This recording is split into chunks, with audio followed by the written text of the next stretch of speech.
आज महान जननायक प्रबाद पुरुष विजु पट्टनायक राज्यस्तरीय जयंती उत्सव पालन करा जाउछि। एही अवसर में मु तांको प्रति गभीर श्रद्धांजलि ज्ञापन करुछि। विजु बाबू एकाधारे थिले जड़े स्वाधीनता संग्रामी, शिल्पपति, सुदक्ष पायलट और राजनेता।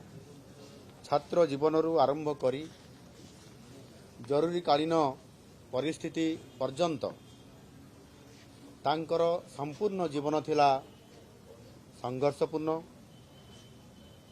निजर स्वाभिमान और ओडिशा माटीर गौरव देशर मर्यादा पाई से सारा जीवन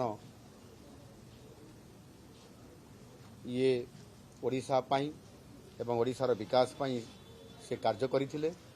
जीवनर कौन सी परिस्थिति रे सम्मान और स्वाभिमान सहित से सालिश करी नथिले। सेतिपाई से थिले समस्तंकर अति प्रिय विजु बाबू एवं राज्य तथा देश ए सबु वर्गर लोकंक पाई सेवा करने सहित विकास काम करने से प्राथमिकता सब दे आसुथिले।